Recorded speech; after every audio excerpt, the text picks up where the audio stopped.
Assalamualaikum warahmatullahi wabarakatuh. Berjumpa kembali dengan channel Fisika Nada, channel yang membahas tentang fisika SMA. Oke, pada kesempatan kali ini saya akan membahas persiapan untuk penilaian akhir tahun untuk tahun pelajaran 2019-2020 untuk kelas 11 soal fisika. Ya, kita mulai saja. Dari yang pertama, ada pertanyaan tentang perhatikan pernyataan berikut ini. Ini pertanyaan yang merupakan pengertian gelombang ya. Jadi hanya definisi saja. Kita lihat. 1 rambatan getaran dan materi, 2 rambatan energi medium, 3 rambatan getaran dan energi, 4 rambatan energi dan materi. Gelombang merupakan, kita tahu bahwa gelombang itu adalah getaran yang merambat, tapi dalam perambatannya yang dipindahkan adalah energinya ya. Jadi hanya pernyataan 3 saja yang betul. Jadi rambatan energi dan getaran. Kemudian soal nomor 2. Seorang nelayan merasakan perahunya diempas bergerak naik turun. Waktu yang diperlukan dari puncak ke lembah gelombang adalah 3 sekon. Jadi kita gambarkan gelombangnya saja.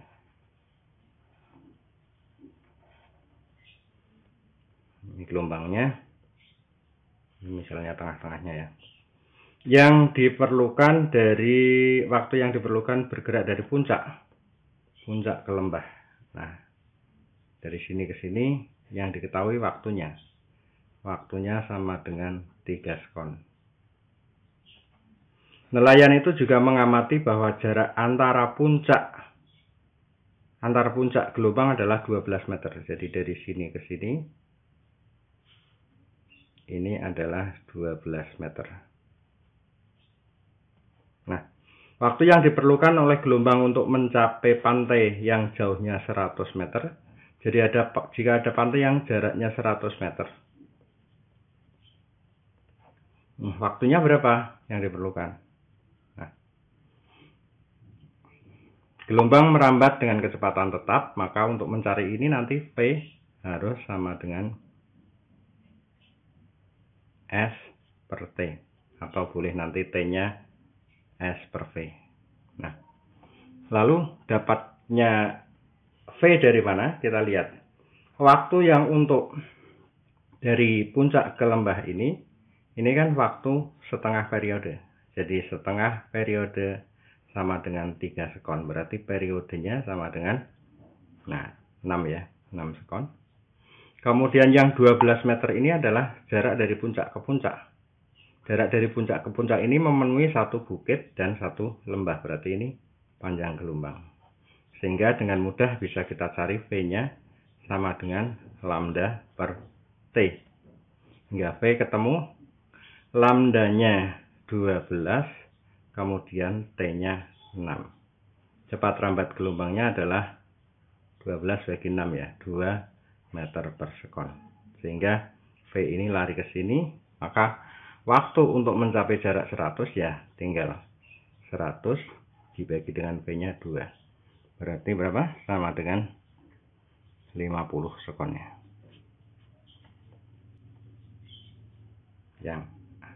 Kemudian soal selanjutnya. Gelombang frekuensi terbesar ditunjukkan oleh gambar. Nah, kalau frekuensinya terbesar ya tinggal dilihat saja bahwa gelombang yang paling banyak yang mana. Ini waktunya kebetulan sama, ini 6 semua. 6. Nah, yang paling banyak gelombangnya yang mana? Yang E ya. Nah, jadi frekuensi yang terbesar adalah yang E. Soal nomor 4. Sebuah gelombang dilukiskan oleh grafik dan informasi seperti gambar di bawah. Nah, ada 5 pernyataan, disuruh mencari pernyataan yang betul yang mana. Kita lihat dulu. Di situ ditanyakan amplitudo. Amplitudo gampang ya. Ini kita lihat saja, ini yang namanya amplitudo sampai dari sini ke atas ini namanya amplitudo. Dengan demikian amplitudonya jelas berapa ya? 20 ya. 20 dalam satuan cm. Kemudian jumlah gelombangnya, kita lihat ini satu buah gelombang, kemudian ini 1/4. Jadi ada 1/4 gelombang atau 1/4 gelombang. 1/4 gelombang. Ada satu gelombang ditambah dengan 1/4. 1/4 gelombangnya. 1/4 gelombang berarti 1,25 gelombang dalam gambar ini. Kemudian kita lihat pernyataannya. 1. Amplitudo gelombang sebesar 20 cm dan mempunyai 1,25 gelombang pada detik kedua. Detik kedua di sini. Kalau pada detik kedua hanya 1 gelombang. Yang 2, amplitudo gelombang sebesar 20 betul dan mempunyai 1,25 gelombang. 1,25 gelombangnya. Ini betul. Kemudian amplitudo gelombang 20 cm dan mempunyai 1 gelombang. Nah, ini yang betul adalah 1,5 gelombang. 1/4 gelombang, 1,25 gelombang ya. Kemudian yang keempat, amplitudo gelombang sebesar 20 cm dan mempunyai 0,5 gelombang pada detik pertama. Kita lihat detik pertama. Ya, hanya setengah ya. Jadi jawaban yang betul adalah 2 dan 4. Karena jawaban yang kelima, amplitudo sebesar 10 cm mempunyai 1,25. 10 cm-nya saja salah ya. Amplitudonya kan harusnya amplitudenya 20. Ya, kita lanjut. Masih pertanyaan tentang teori kelihatannya.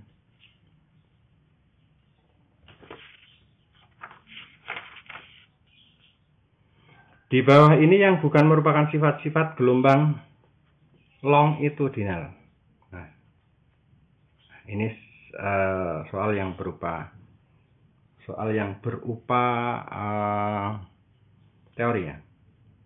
A dapat dipolarisasikan, B dapat dipantulkan, dapat dibiaskan, dapat interferensi, dan dapat didifraksikan. Satu-satunya sifat yang tidak termasuk sifat gelombang longitudinal adalah peristiwa polarisasi. Karena ini hanya terjadi pada gelombang transversal. Jadi gelombang longitudinal tidak terjadi polarisasi, sehingga yang bukan merupakan sifat adalah dapat dipolarisasikan, karena gelombang bunyi tidak dapat dipolarisasikan. Soal nomor 6, perhatikan beberapa persamaan gelombang di bawah. Gelombang yang merambat ke kanan dan ke kiri adalah, nah ini persamaan gelombang yang sama dengan Y sama dengan plus minus A sin omega T plus minus Kx. Perhatikan tanda plus minus di tengah. Tanda plus minus di tengah ini kalau min ini artinya ke kanannya. Kemudian kalau plus ini artinya ke kiri. Hingga kita lihat saja. Yang tandanya min 1 dan 4. Berarti 1, 4 ini ke kanan. 1, 4 ke kanan. Kemudian 2, 3. 2 tandanya plus. Ini 3 tandanya plus. Berarti yang merambat ke kanan adalah gelombang 1 dan 4. Yang ke kiri adalah 2 dan 3. Soal nomor 7. Sebuah gelombang berjalan dengan persamaan Y sama dengan 4 sin 4pi dalam kurung 20T min 0,01 X. Dalam satuan cm, Y-nya, T-nya dalam sekon. Yang ditanyakan beberapa diantaranya adalah ada 4 pertanyaan. 1, cepat rambatnya gelombang sama dengan 2 meter per sekon. Kita lihat dulu. Perumusan gelombang ini bisa kita ubah menjadi dengan 4P dimasukkan 4 sin 80 pt ya, 4P kali 20, kemudian dikurangi 0,04 px. Nah, kalau kita mengacu pada persamaan gelombang umum itu Y sama dengan A sin omega T min Kx, maka sudah jelas di sini bahwa ada omega yang harganya 80pi, kemudian ada K yang harganya 0,04pi. Dengan demikian, kalau yang pernyataan pertama kita lihat cepat rambat Cepat rambat gelombang gampang ya, tinggal omega per K saja. Ini rumus singkatnya. 80pi dibagi 0,04 pi. Pi-nya habis. Cara menghitung yang mudah adalah ini 80 dibagi 4 kali 10 pangkat min 2. Min 2 naik ke atas menjadi 100, berarti 8 bagi 4, 2. 2000 cm per sekon ya. Maka ini menjadi 20 meter per sekon. 1 salah ya. 1 salah karena di sini disebutkan 2. Nomor 2. Frekuensi gelombang berjalan 40 Hz. Frekuensi kita lihat dari omega saja. Omega kan sama dengan 2πf. Nah, 80pi sama dengan 2πf. Maka F-nya sama dengan 80pi dibagi dengan 2pi. Habis-habis tinggal 40. Nah, satuannya Hertz. 2 betul. Kemudian 3. Cepat getar maksimumnya 0,8 meter per sekon. Kita lihat cepat getar gelombang itu Vmax itu dirumuskan dengan sederhana sama dengan omega kali A. Nah, kita lihat saja bahwa omeganya ini 80pi. Kemudian A-nya sama dengan tadi berapa? A-nya 4 ya, dikali 4. Berarti ini harus 320pi cm per sekon. Di sini disebutkan 0,8, berarti 3 ini salah. Mungkin dari sini sudah bisa kita tentukan jawabannya, walaupun yang keempat belum kita lihat. 1 salah, 3 salah, berarti yang ada satunya dan 3 salah. Ini jelas salah, ini salah. Kemudian tinggal kemungkinan jawaban kan berarti C dan E. Kita lihat yang E, yang 4. Yang 4, gelombang merambat kemana? Nah, gelombang merambat ke kanan. Tadi kalau tandanya negatif adalah ke kanan. Kita lihat tandanya apa ini. Tandanya negatif, betul ya? Berarti gelombangnya merambat ke kanan. Berarti jawabannya 2 dan 4 yang C. Soal nomor 8 diberikan gelombang selingki seperti gambar di bawah ini. Jarak AB-nya 50 cm, waktu yang dibutuhkan dari A ke B adalah 0,5 sekon. Maka laju gelombang selingki adalah, laju gelombang selingkinya bisa kita lihat dari V sama dengan lambda dibagi T. Nah, kita lihat panjang gelombangnya. Panjang gelombang di gelombang long itu dinilai adalah jarak dari rapatan ke rapatan berikutnya. Yang dari rapatan ke rapatan ini satu gelombang, rapatan ke rapatan lagi berarti 2 gelombang. Berarti di sini ada 2 lambda, jaraknya ternyata 50 cm. Nah, kita lihat bahwa lambdanya sama dengan 25 cm. Kemudian selang waktunya waktu yang digunakan T yang sama dengan 0,5 sekon ini ternyata untuk menempuh 2 gelombang, maka T ini sama dengan periode 2 kali periodenya. Nah, karena 2 gelombang berarti 2T sama dengan 0,5. Berarti T-nya sama dengan 0,25. Begitu ya.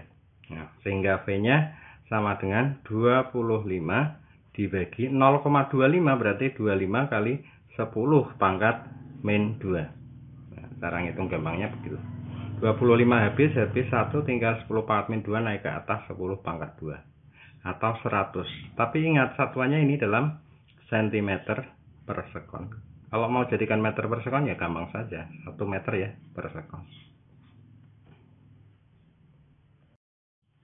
Ya, soal nomor 9, dari satu tempat ke tempat lainnya, gelombang memindahkan apa? Ya, yang dipindahkan tadi, bahwa gelombang adalah getaran yang merambat, yang dipindahkan adalah energinya ya, yang E.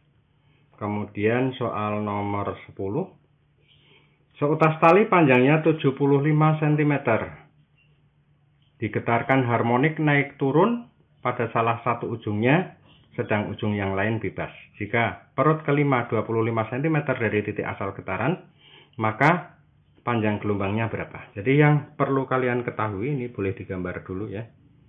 Ini titik asal getaran, kemudian ini ujung pantul. Nah, karena di situ ada ketentuan bahwa ujungnya bebas, ini maka termasuk pemantulan pada ujung bebas. Kalau pemantulan pada ujung bebas, di ujung pantul itu harus terbentuk perut. Gelombangnya begini misalnya.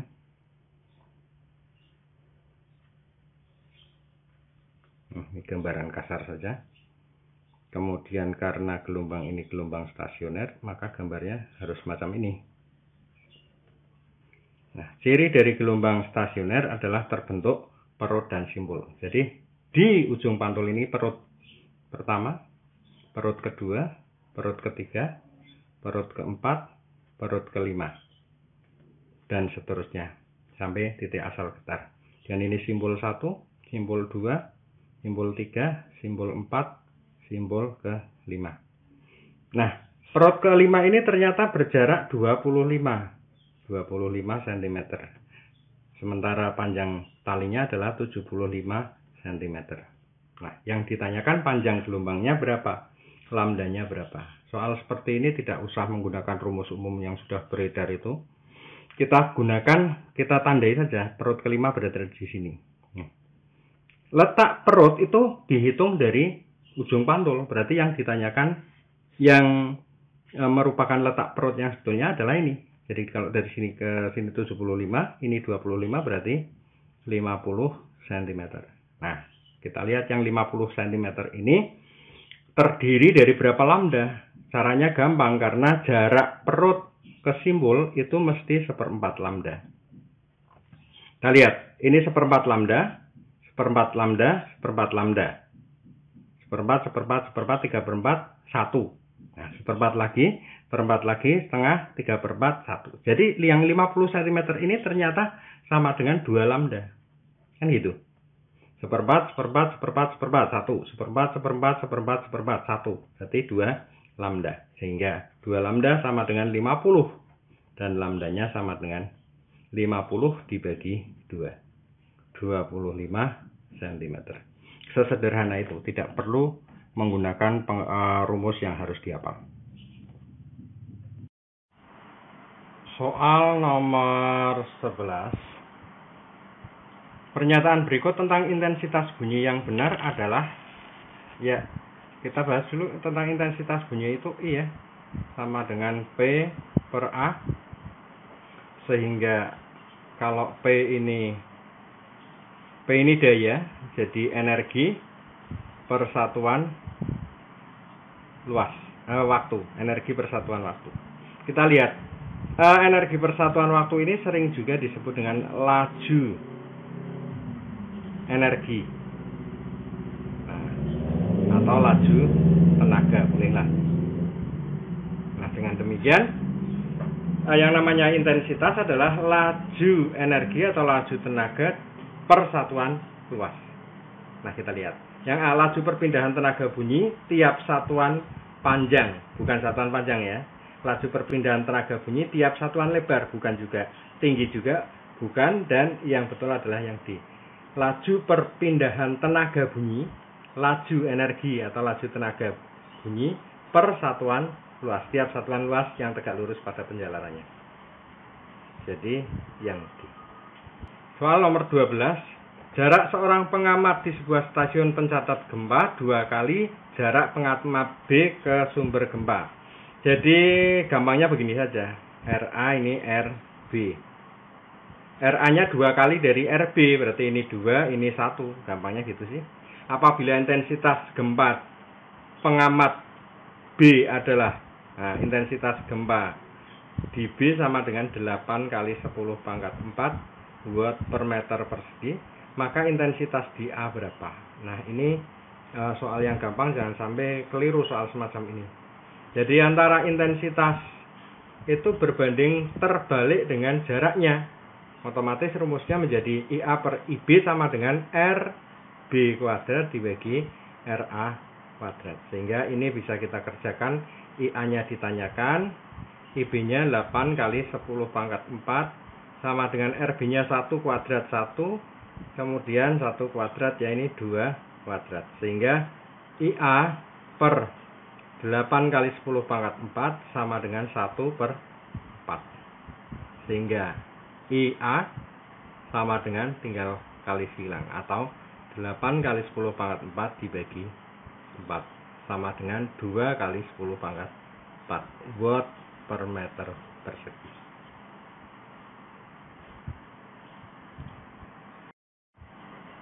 Soal nomor 13, sebuah sumber bunyi dengan daya 40P. Ya, kita diketahui 40P ini sebagai dayanya 40P watt. Kemudian jika dianggap muka gelombang bunyi berbentuk bola dan intensitas ambang pendengaran ini diketahui I0 sama dengan 10 pangkat min 12 ya, watt per meter persegi atau watt pangkat meter pangkat min 2, maka taraf intensitas bunyi pada jarak 1 meter. R-nya ditanyakan 1 meter berapa. Taraf intensitasnya berapa?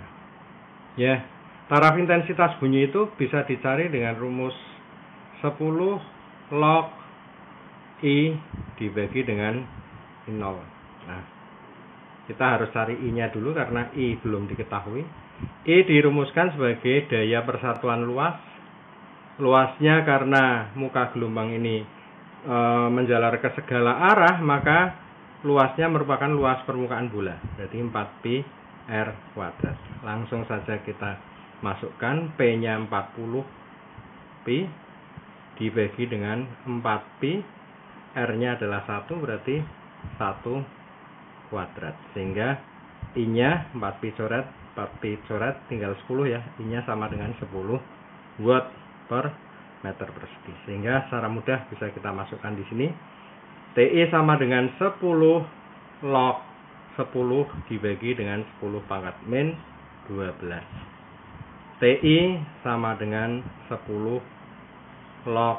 Nah, 10 pangkat min 12 naik menjadi 10 pangkat 12, ada 10 pangkat 1, berarti 10 pangkat 13. Kita tahu bahwa log 10 pangkat n itu sama dengan n. Ini pengetahuan matematikanya.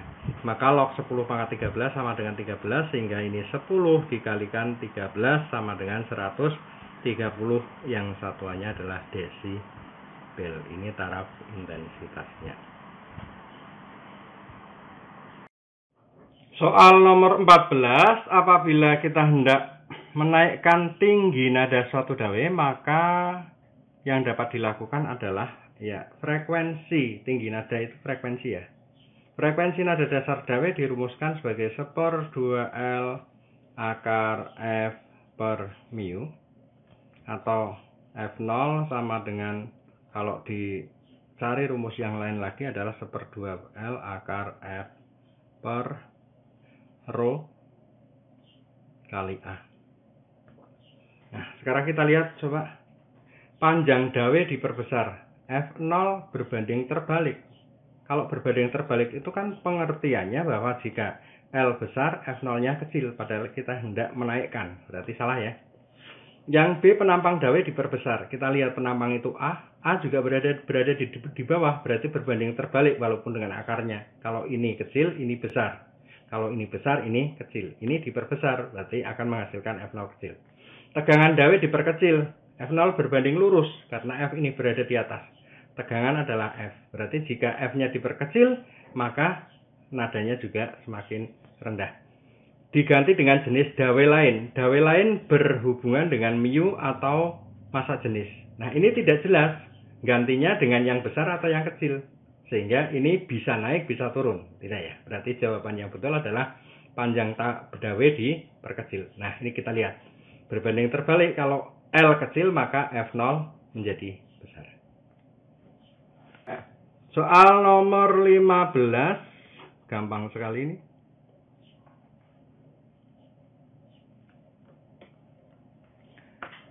Jika dua buah sumber bunyi masing-masing berfrekuensi, ada frekuensi 1 sama dengan 200 Hz.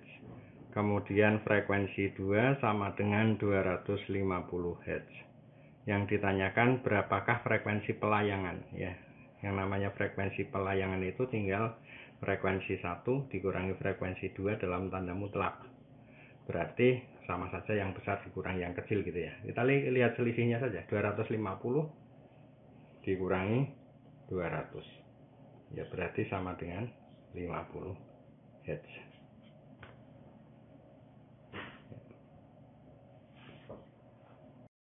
Soal nomor 16, seutas dawe yang kedua ujungnya terikat mempunyai panjang 5 meter. L-nya kita tulis 5 meter. Kemudian jika massa jenis linear mu sama dengan 40 gram per meter dan menghasilkan nada dasar atau frekuensi nada dasar F0 sama dengan 20 Hz, maka gaya tegangan tali berapa? Ya, frekuensi nada dasar dari dawe rumusnya gampang, 1/2L akar F per mu. Ya, kita samakan satuannya dulu. Ini 40 gram per meter, berarti jadikan kilogram ya. 40 kali 10 pangkat min 3. Ini sudah dalam kilogram per meter. Sehingga karena ini yang ditanyakan F, maka F ini berada dalam tanda akar. Kita kuadratkan saja dulu supaya gampang. F0 kuadrat sama dengan 1/1 kuadrat 1, 4, 2 kuadrat ya. Kemudian L kuadrat. Nah, ini akarnya hilang per mu. Nah, alangkah lebih baiknya kita sendirikan yang F ini. Maka F ini lari ke sana semua menjadi 4L kuadrat dikalikan mu kalikan F0 kuadrat. Ya, langsung kita hitung. Ini sama dengan 4 kali L-nya 5 kuadrat kali mu-nya 40 kali 10 pangkat min 3. Kemudian F0 kuadratnya ini 20 kuadrat. Sehingga ini sama dengan 4 kali 25. Ini 40 kali 10 pangkat min 3. Ini menjadi 400. Nah, kita lihat 10 pangkat min 3, 0, 3 coret. Nah, cara menghitungnya 4 kali 25 dulu, ini kan 100. Nah, 4 kali 4, 16. Berarti sama dengan 1600 Newton. Ini F-nya. 1600 Newton ya. Nah, ini. Soal nomor 17, sebuah ambulans dan pengendara motor bergerak saling mendekati. Ambulansnya sebagai sumber, pengendaranya sebagai pendengar. Kecepatannya masing-masing ambulansnya sama dengan PS-nya sama dengan 40 meter per sekon. Kemudian pendengarnya kecepatannya adalah 20 meter per sekon. Jika ambulans membunyikan sirine, berarti frekuensi yang dikeluarkan oleh sumber. Berarti VS-nya sama dengan 900 Hz. Yang ditanyakan frekuensi yang didengar pendengar. FP-nya berapa jika kecepatan rambat bunyi di udara 340. Ya, rumusnya gampang sekali. FP sama dengan VP per VS. Nah, jika kalian pernah melihat video saya tentang ketika pemuda mendekati si gadis di efek Doppler, bisa dilihat di pojok atas ya linknya. Maka ini pemuda mendekati si gadis, itu kesannya positif. Kemudian si gadis mendekati pemuda itu kan kesannya negatif, ya. Sehingga FP sama dengan V 340 ditambah VP-nya sama dengan 20 dibagi dengan V 340 lagi dikurangi VS-nya 40 dikalikan 300 semuanya. Nah, ini hitungan yang gampang. Coba kita lihat 340 dikurangi 40 kan 300. Yang atas 360 ya. Kemudian ini 900, sorry 900. FS-nya 900. 360, kemudian yang bawah ini 340 dikurangi 40 kan berarti 300.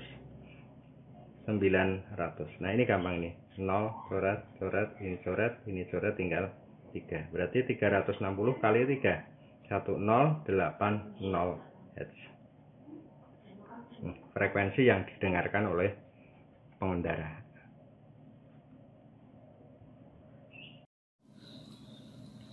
Soal nomor 18, pada siang hari yang cerah, langit saat dipandang berwarna biru.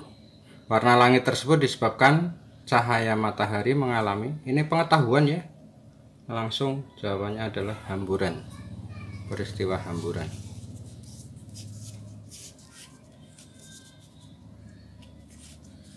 Kemudian soal nomor 19, dua celah berjarak 5 mm, kita tulis D sama dengan 5 mm, berarti 5 kali 10 pangkat min 3 meter. Kemudian disinari cahaya dengan panjang gelombang lambda 550 nanometer, berarti 550 kali 10 pangkat min 9 meter. Garis gelap terang dapat diamati pada layar yang berjarak 2 meter dari celah L sama dengan 2 meter. Yang ditanyakan jarak antara gelap ketiga sampai dengan terang kelima. Terang kelima, gelap ketiga sampai dengan terang kelima. Ya, kita gambar dulu aja, soalnya ini gampang ya. Kita mulai, ini gelap ketiga, di atas gelap ketiga ada terang ketiga, ada gelap keempat, ada terang keempat, ada gelap kelima, ada terang kelima. Kita tinggal menghitung ini saja. Ini delta Y, delta Y, berarti tinggal kita hitung 1, 2, 3, 4, 5. Ada 5 delta Y. Berarti garis gelap ketiga ke terang kelima ini jawabannya sama dengan 5 kali delta Y. Langsung kita pindah ke sini ya. Sama dengan 5. Delta Y itu rumusnya lambda L per 2D. Sehingga ini 5 kali 550 kali 10 pangkat min 9 kali L nya 2 dibagi dengan 2D. 2D nya adalah 5 kali 10 pangkat min 3. Ya, langsung kita coret saja 5, 2, 2, berarti ini menjadi 550 kali 10 pangkat min 6 ya, berarti 55 kali 10 pangkat min 5 atau 0,55 kali 10 pangkat min 3 meter, atau sama dengan 0,55 mm.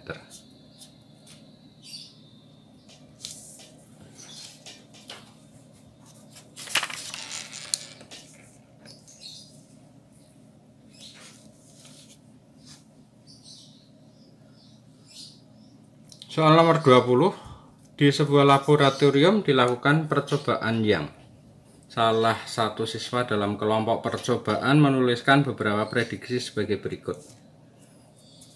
1. Jika panjang gelombang sinar monokromatik semakin besar, lebar garis terang semakin besar. Ya, ini adalah hubungan dengan rumus untuk garis terang. Untuk percobaan yang dinyatakan bahwa D kali J per L sama dengan N kali lambda.